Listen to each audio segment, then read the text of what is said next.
जी भाईजान, ये जो 4 औरतों का ली मार्केट में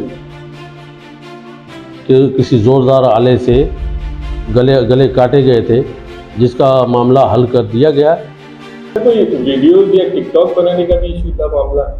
ये गुज़िश्ता रोज कराची के इलाके ली मार्केट से एक इंतहाई अफसोसनाक खबर सामने आई थी कि जब माँ बेटी और भांजी को जो है वो एक जुनूनी शख्स ने गले काट कर कत्ल कर दिया था। अब ये देखा जा रहा है कि इस वारदात का जो मुकदमा है वो बगदादी थाने में वालिद फारूक, जिसे कल हिरासत में भी लिया गया था, उसकी मुद्दत में जो है वो दर्ज कर लिया गया है। यहाँ पे बगदादी थाने के अंदर अगर बात की है तो इस वक्त जो है वो फारूक को जो है वो पुलिस के मुताबिक रिहा कर दिया गया है, क्योंकि वो मुकदमे का मुद्दई है। इसी के साथ साथ जो है वो अगर बात की जाए तो इस कत्ल की इन्वेस्टिगेशन में जो है वो क्या चीजें सामने आई हैं, क्योंकि अब जो है वो ऑफ द रिकॉर्ड ये बताते हैं पुलिस एहलकार के ये बिलाल जो है मुलजिम है, जिसके हाथ पे कलाई पे जो है वो कट के निशान लगे थे, ये मज़ाहमत के दौरान लगे थे। इन मकतूलीन में जो है वो एक आयशा नामी खातून भी थी, जो कि इस कातिल की बहन थी। मुमकिन तौर पे जब इसने कत्ल से पहले मज़ाहमत की है तो मुलजिम के बिलाल के जो बाल हैं वो उसके जो है वो हाथ में आ गए थे, जिसकी वजह से जो है वो डीएनए सैंपल्स भी लिए गए थे पोस्टमार्टम के दौरान। इसी के बाद अब ये बता रहे हैं पुलिस के अफसरान के ये जो कत्ल की वारदात थी ये टिकटॉक पर वीडियो बनाने का शाखसाना भी है। कत्ल की वजूहात में एक बड़ी वजह टिकटॉक की वीडियोज है।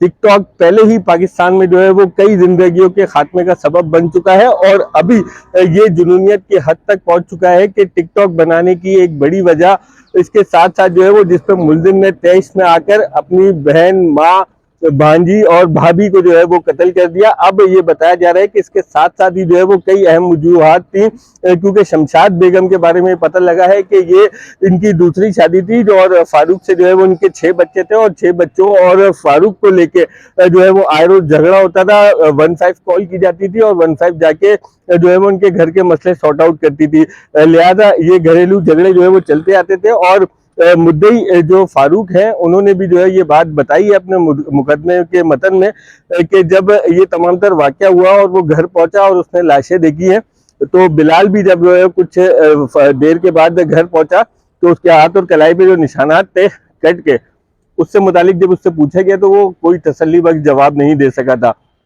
कल जो है वो सारा दिन तफ्तीश होती रही और रात में जो है वो मुलजिम ने पुलिस जराये के मुताबिक जो है वो एतराफ से जुर्म कर लिया। उसे शक था कि उसके घर की खवातीन जो है वो गैर इखलाकी सरगर्मियों में मसरूफ है। सिर्फ शक की बुनियाद पर इस तरह का जुनूनियत से भरपूर मुजाहरा किया गया, जुनूनियत का, हैवानियत का, कि चारों खवातीन को ही जो है वो घर के कत्ल कर दिया गया। अब जो है वो तफ्तीश मजीद आगे बढ़ाई जाएगी और गिरफ्तारी जो है वो अभी बाकायदा तौर पर पुलिस जराये ये कहते हैं कि नहीं डाली गई, लेकिन जो है वो यहाँ पे जो है वो गिरफ्तारी इन 2 भाई जिनमें अली उर्फ समीर और बिलाल शामिल है, तो उनकी जो है वो गिरफ्तारी हो चुकी है। और साथ में अब ये भी बताया जा रहा है कि फारूक जो कि रिहा हो गया उसको जो है वो लाशें हवाले कर दी गई हैं और तदफीन भी जो है वो अब मकतूलीन की कर दी गई है। इसी के साथ साथ जो है वो मजीद तफ्तीश भी आगे बढ़ाई जाएगी। पुलिस के मजीद जराये ये बता रहे हैं कि ना सिर्फ टिकटॉक की वजूहात थी बल्कि इसके अलावा भी जो है वो लड़ाई झगड़े जो घरेलू थे वो जो है वो इस कत्ल की वारदात का शाखसाना बने हैं। जी भाईजान, ये जो 4 औरतों का ली मार्केट में किसी ज़ोरदार आले से गले काटे गए थे, जिसका मामला हल कर दिया गया, जिसकी FIR 279/2024 अंडर सेक्शन 302 और 334 में 34 PPC में काट दी गई है। सर ये बता दीजिएगा कि मामला आपने बताया जैसे कि हल हो गया है, तो किस तरह से हल हुआ और कौन इस पे जो है वो जिम्मेदार निकला, कातिल कौन है? इसमें FIR में हमने मुद्दई किया है फारूक को, ठीक है ना, और उनके आपस के जो इशू हैं उनको उनके हर तरीके से पहलू देखने के लिहाज से अननोन FIR काटी है हमने। ठीक है। अच्छा, FIR में जो है वो मुद्दई ये बयान दे रहा है कि इसके बेटे के हाथ पे जो है वो कट के निशान थे, तो इस मामले में क्या अपडेट है अभी तक? कट के निशान हैं या और कोई मसले मसाइल हैं तो वो उनके लिए हमने इन्वेस्टिगेशन के अब ये केस हवाले कर दिया है। अब जो भी इन्वेस्टिगेशन होगी वो आपसे जो है भी उसकी प्रोग्रेस होगी वो इन्वेस्टिगेशन आपको देगी। मुश्तबा अशखास को हमने तो कोई किसी को अरेस्ट नहीं किया, ठीक है ना। अब वो इन्वेस्टिगेशन अपने तरीके से उसको इन्वेस्टिगेट करेगी और उसमें जो भी सूरत हाल होगी वो आपके सामने आ जाएगी। ठीक है सर, तो इब्तदाई तहकीकात जैसे कि आपने कल भी की करते रहे सारा दिन, और तो फिर उसमें जो है वो अभी तक क्या वजूहत सामने आ सकी कत्ल की? बस मुख्तलिफ उनके घरेलू जो है वो पेचीदगियाँ हैं वो सामने सारी आई हैं।